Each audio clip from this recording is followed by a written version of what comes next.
जय श्री कृष्ण। मैं हूं मुनीशो और आप मेरे साथ जुड़े हुए हैं भगवत चिंतन में। भगवत चिंतन में सदा हमारा प्रयास रहा कि हम उन तत्वों को, उन तथ्यों को आपके सामने लाएं जो शास्त्र में होने के बावजूद बहुत सरल हैं और एक आम मनुष्य के जीवन पे गहरा प्रभाव छोड़ते हैं। और इनको जानना एक मनुष्य योनि में आकर मनुष्य के लिए बहुत आवश्यक है। इसी प्रयत्न को आगे जारी रखते हुए आज का हमारा सब्जेक्ट है।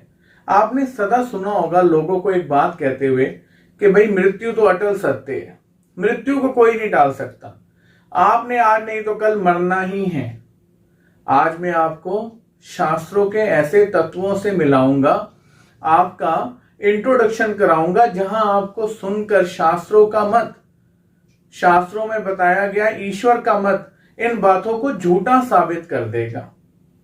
भगवान श्री कृष्ण जी महाराज ने गीता शास्त्र में इस मनुष्य योनि में होने वाले सभी चीजों का विवरण बड़े तरीके से दिया।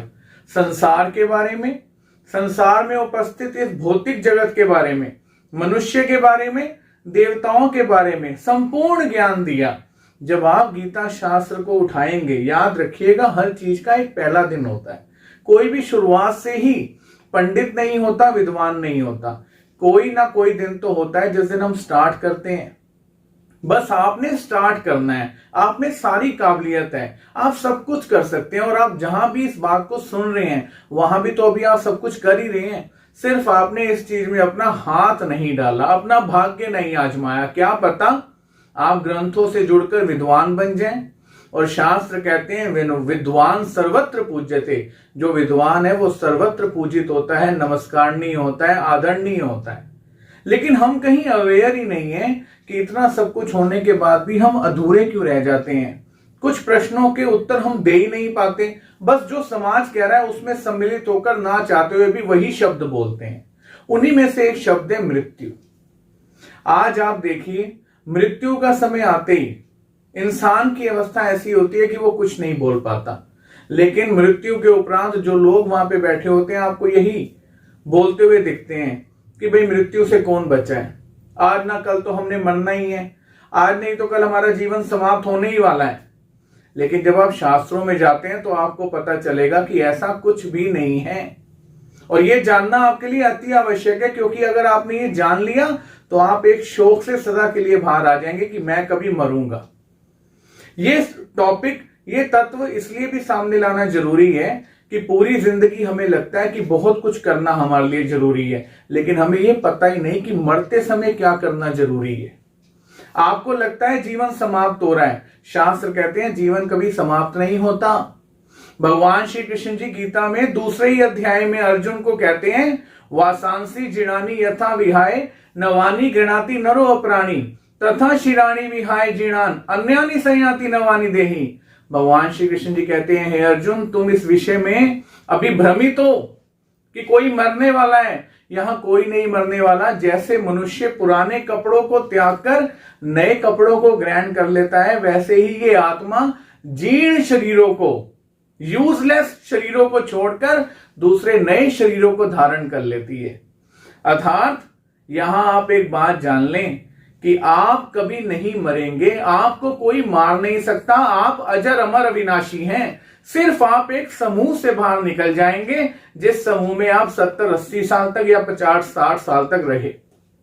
आपने कभी इस बात पे विचार ही नहीं किया कि मैं कब तक इनके साथ हूं, कब तक इनके साथ रहूंगा, मुझे कब तक इनके साथ अटैचमेंट रखनी है। बस इसके लिए आप अवेयर ही नहीं हो पाए, आपने कभी सोचा ही नहीं, या आप कभी संगत ही नहीं कर पाए। और उसी बात को भगवत चिंतन में आपके सामने लाया गया है कि कोई भी दिन आप स्टार्ट कर सकते हैं, जिसे बहुत बड़े ज्ञानी लोग कहते हैं, जब जागो तभी सवेरा।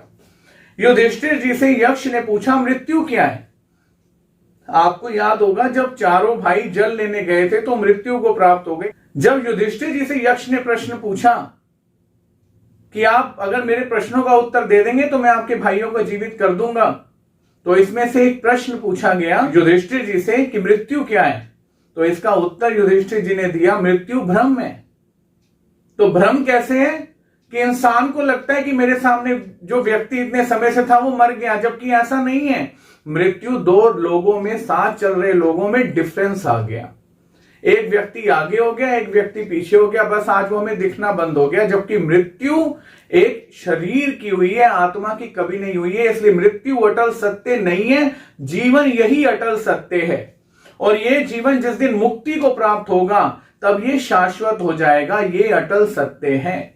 जबकि मृत्यु एक भ्रम है और आपके जानने के लिए बहुत आवश्यक है। तो क्या मृत्यु के लिए हमें कोई तैयारी नहीं करनी?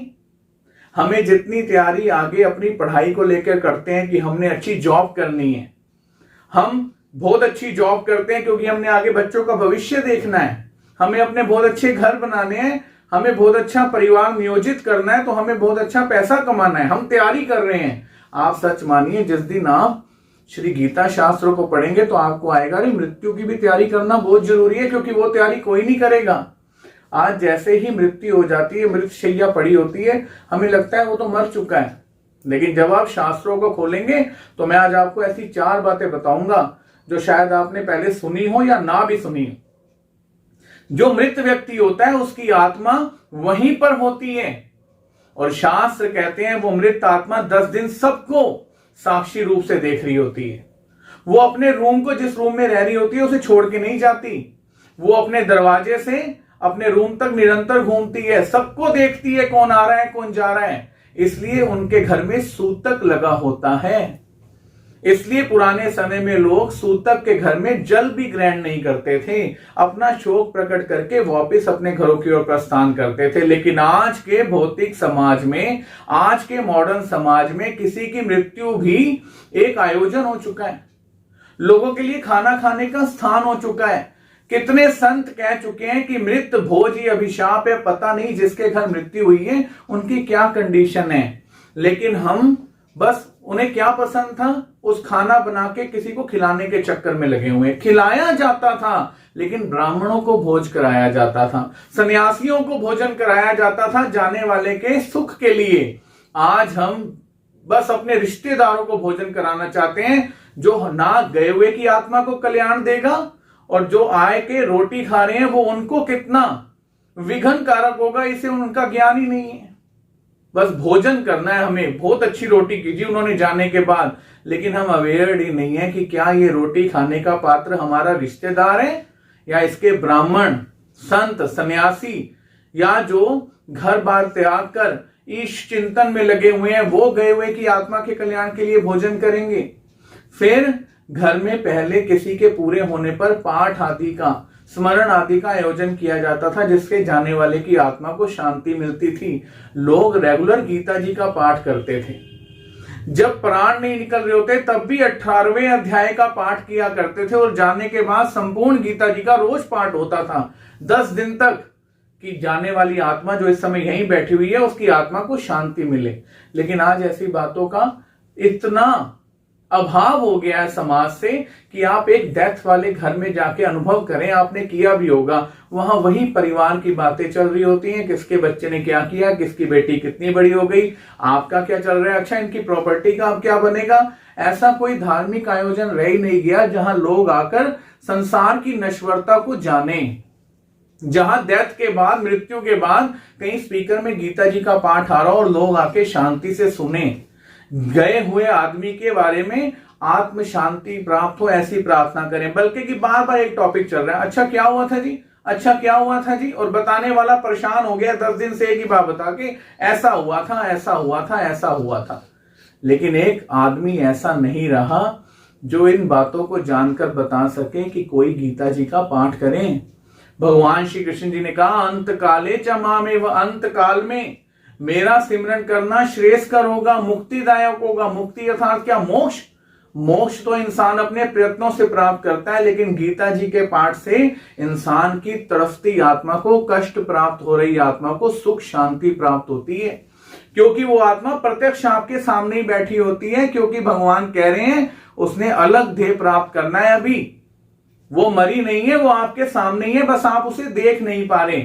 और हम इन बातों को ना जानने के कारण क्या कर पा रहे हैं, हो सकता है हम बहुत कुछ कर पा रहे हो, लेकिन वो ना कर पा रहे हो जो करने के लिए बहुत जरूरी है और गए हुए की आत्मा के लिए जरूरी है, जिससे हमारा स्नेह था। वो हमारे संप्रदाय से, हमारे समुदाय से, हमारे परिवार से तो जुदा हो गया, लेकिन वो अविनाशी है, वो कभी पूरा नहीं हो सकता। उसकी देह जीर्ण हो गई है, अब उसकी आत्मा एक नया देह चाहती है।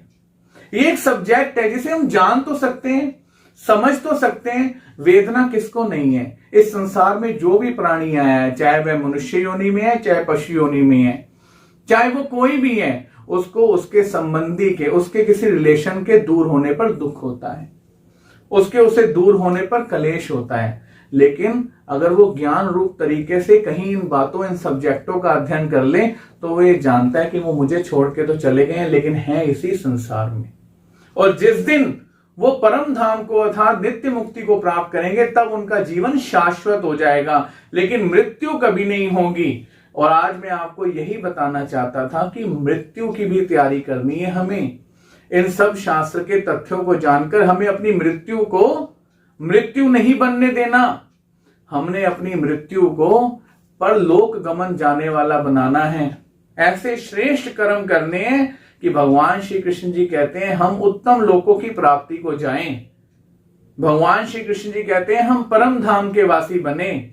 भगवान श्री कृष्ण जी कहते हैं हम श्रीमान पुरुषों के घर में जन्म लें, हम 84 की योनियों में ना जाएं। भगवान श्री कृष्ण जी कहते हैं हम वैरागियों के घर में जन्म लें। लेकिन कभी हम ये ग्रंथ तो खोलें, हमें पता चले कि हम मरने के बाद भी कहीं जाने वाले हैं, अर्थात इस शरीर को छोड़ने के बाद, जिसको सब एक अटल सत्य बोलते हैं, जबकि अटल सत्य ये है कि हम तो मरेंगे ही नहीं, हम तो आगे प्रस्थान करेंगे, आप, मैं, हम सब, और जो चले गए हैं वो भी।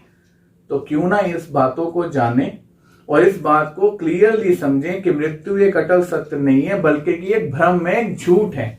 इस शरीर को मैं छोड़ दूंगा, तो मुझे पहले तैयारी करनी है कि मैं कितने साल तक, कितने वर्ष तक इस सब लोगों में रहूंगा। मेरे प्रिय हैं, लेकिन आज नहीं तो कल मुझे इस स्थान से प्रस्थान करना है।